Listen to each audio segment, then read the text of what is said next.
सारी जग की बजरिया नील मणि जड़ाऊंगी मैं अपने मन की मुदरिया राम जैसा नगीला नहीं सारी जग की बजरिया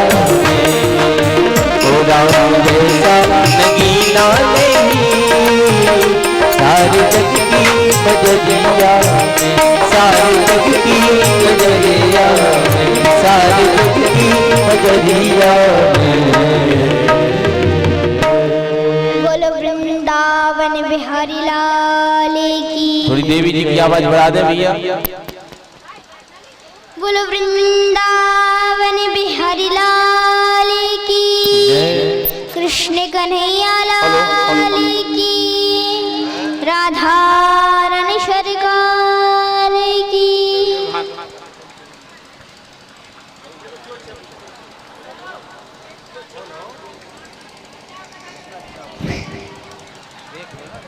बोलो वृंदावन बिहारी लाल की। बोलो वृंदावन बिहारी लाल की। कहते हैं अब परीक्षित जी ने सुखदेव जी से कहा, महाराज आपने राजा कानपाद की कथा तो सुना दी, प्रियव्रत की कथा और सुना दी। तो कहा प्रियव्रत के पुत्र अग्निध्र हुए, अग्निध्र के पुत्र नाभि हुए, नाभि के पुत्र ऋषभदेव जी महाराज हुए और ऋषभदेव जी महाराज के 100 पुत्र हुए। और ऋषभदेव जी के द्वारा जैन धर्म की स्थापना और ऋषभदेव जी के 100 पुत्र थे, लेकिन 100 पुत्रों में से सबसे बड़े पुत्र का नाम था भरत। तो भरत जी भगवान का भजन करने के लिए जंगल गए। तो जंगल में भजन करते करते उन्होंने एक हिरण का चिंतन किया। उन्होंने हिरण का चिंतन किया। जब उनका लास्ट समय था, वह उनका लास्ट समय था, अंतिम समय था, तो उन्होंने हिरण का चिंतन किया। यदि हिरण का चिंतन करोगे अंतिम समय में, हंस का चिंतन करोगे तो हंस बनना पड़ेगा। यदि अंतिम समय में धन का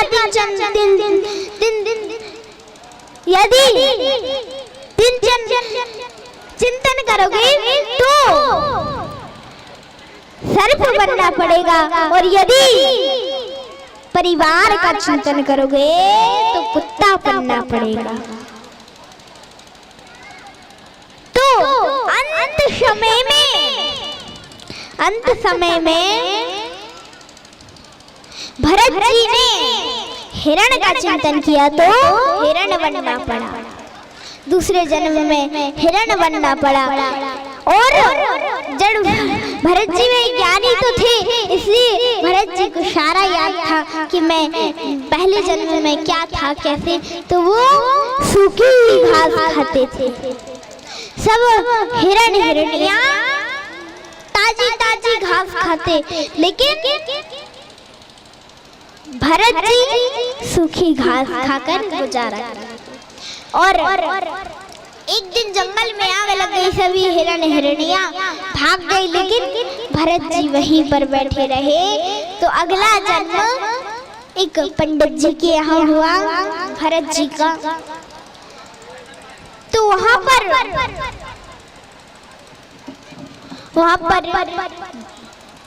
जब माता पिता ने देखा तो सोचा कि बहुत ज्ञानी हो गए हैं बालक। और जब भरत जी बड़े हुए तो भरत जी को एक मंत्र दिया पिताजी ने, तो उन्होंने उसको याद नहीं किया। तो तो पिताजी ने कहा यह तो हमारे घर में जड़ पैदा हो गई है, तो जब से उनका नाम हो गया जड़ भरत जी। जय भरत जी, बोलो जड़ भरत जी महाराज की। और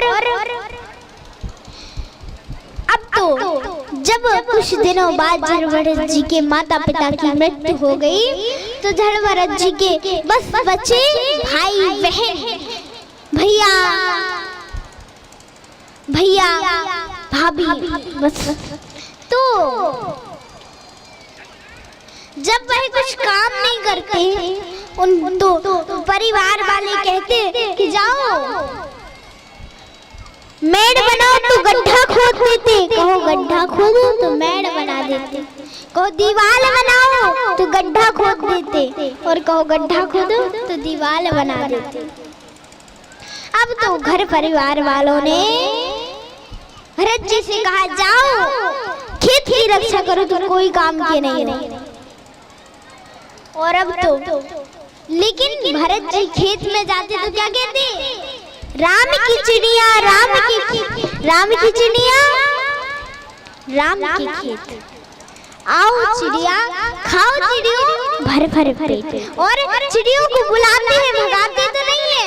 इसलिए अब तो घर परिवार वालों ने खेत से भी बाहर निकाल दिया, कहा जाओ जाओ। और अब तो जड़ भरत जी जंगल में घूमने लगे, तो कुल भीलों ने सोचा, कुल भील ढूंढ रहे थे बलि चढ़ाने के लिए किसी को, तो कोई नहीं मिला। बस हट्टे खट्टे पंडित जी जड़ भरत जी मिल गए, उन्हीं को पकड़ ले गए और जाके जड़ भरत जी को तैयार किया और माँ काली माँ के सामने खड़ा कर दिया और बलि चढ़ाने लगे। तो काली माँ मन में सोचने लगी, यदि भगवान की इतनी बड़ी भक्त को इन्होंने मार दिया, तो भगवान मुझसे पूछेंगे तुम्हें क्या किया। और अब तो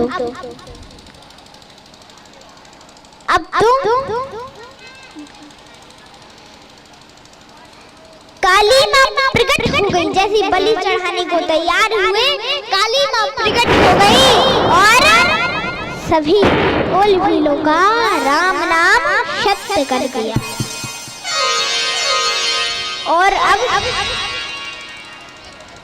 जड़ भरत जी ने माँ को प्रणाम किया और वहां से जंगल आ गए।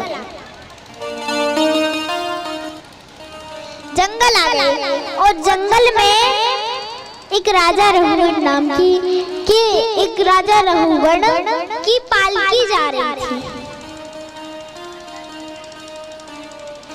एक राजा की पालकी जा रही थी, तो और तो कोई नहीं मिला जंगल में। हट्टे खट्टे पंडित जी जड़ भरत जी मिल गए, तो कहा इन्हीं को पकड़ लो, इन्हीं को लगा लो। एक जो कहार होता है ना उसका, तो उसकी तबीयत खराब हो गई थी एक कहार की, तो कहा इन्हीं को लगा लो। तो अब तो जड़ भरत जी पालकी चलाने लगे। तो जैसे पहले शादियों में पालकी आती थी ना, ऐसे राजाओं की भी पालकी होती है। तो अब तो जड़ भरत जी पालकी चलाने लगे। जड़ भरत जी देख के चलते थे, कोई जीव जंतु में भी भगवान के दर्शन करते थे। देख के चलते थे, कोई जीव जंतु आए ना तो छलांग लगा देते थे। अब ये एक बात बताइए, यदि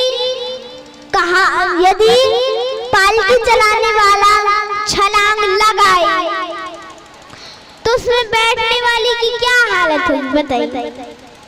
बैठने वाले की क्या हालत होगी? अब तो राजा रघुगण के सिर में लग गई। राजा रघुगण बोला, अच्छे से नहीं चलाते बंदा पालकी।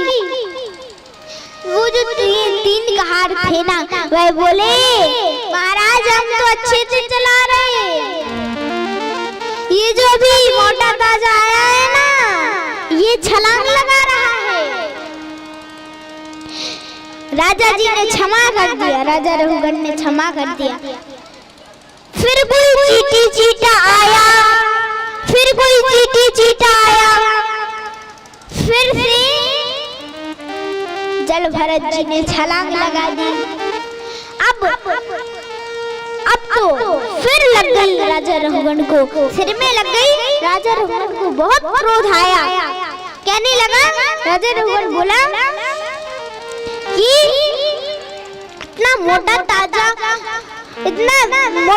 होते हुए, मोटे ताजे होते हुए भी मुर्दे के समान मालूम पड़ते हो। और क्षमा कर दिया, अब की बात तो अभी तो क्षमा कर दिया।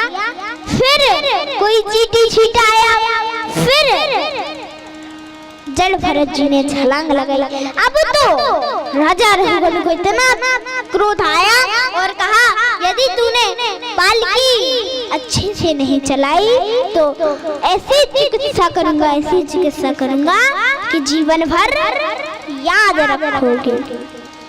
अब तो जल भरत जी ने अपने कंधे से पालकी को उतार दिया और मन में आंखों से आंसू गिरने लगे और सीधे खड़े हो गए और मन में सोचने लगे कि मेरी जिंदगी के 40 वर्ष बीत गए, मैंने कभी किसी से कुछ बोला नहीं, और यदि आज मैं नहीं बोला तो लोग कहेंगे जल भरत जैसे ज्ञानी ने अपने कंधों पे जिस राजा रघुगण की पालकी को उठाया, वही राजा रघुगण आज मूर्ख का मूर्ख ही रह गया। तो अब जल भरत जी बोले, अरे राजन तुमने क्या कहा? राजन तुमने क्या कहा? इतने मोटे ताजे होते हुए भी मुर्दे के समान मालूम पड़ते हो।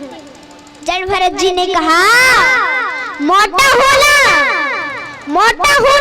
पतला होना और लंबा होना ये शरीर का धर्म है, आत्मा का नहीं। खाना पीना, मोटा होना, पतला होना, लंबा होना, गिलानी होना, ये शरीर का धर्म है, आत्मा का नहीं। ये शरीर का धर्म है, आत्मा का नहीं। राजा, और तुमने क्या कहा? ऐसी चिकित्सा करूंगा, ऐसी चिकित्सा करूंगा। अरे राजन, क्या चिकित्सा करोगे मेरी? गेहूं को पीसकर मैदा तो बना सकते हैं राजन, लेकिन मैदा को पीसकर क्या बनाओगे राजन? गेहूं को पीसकर मैदा तो बना सकते हैं राजन, लेकिन मैदा को पीसकर क्या बनाओगे राजन? फूल में से रस निकालकर इत्र तो बना सकते हो राजन, लेकिन इत्र में से रस निकालकर क्या बनाओगे राजन? और अब तो इतना सुनते ही इतना सुनते ही राजा रघुगण पालकी से कूद पड़ा, चरणों में गिर पड़ा, बोला, हे प्रभु आप कौन हैं? कपिल है। कौन है आप? वशिष्ठ है कि पराशर है? बताइए आप कौन है? तो जल भरत जी ने कहा, ये तुम्हारी दूसरी गलती। ये पूछ कर कि मैं कौन हूँ? जो मैं हूँ वो तुम हो, जो तुम हो वे मैं हूँ। जो मैं हूँ वो तुम हो, जो तुम हो वो मैं हूँ।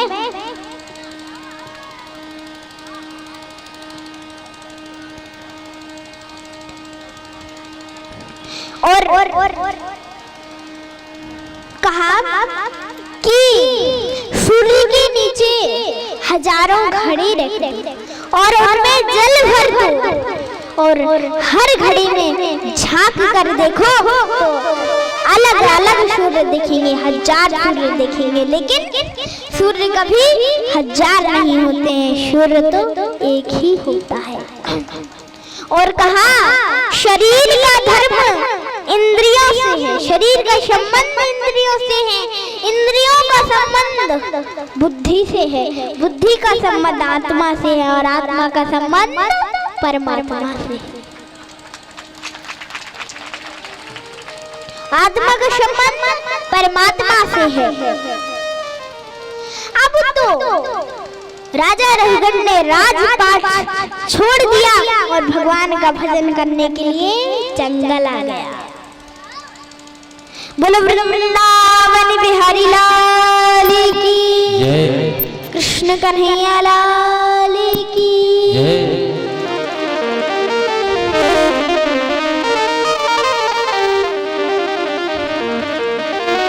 भजन वेदांतन राखी की धुरी जीवन रैन ओ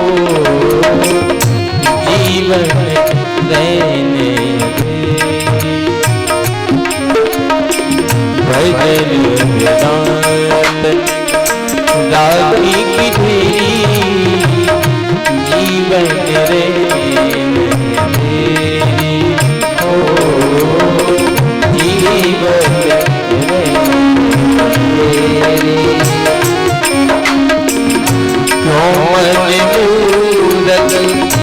भटक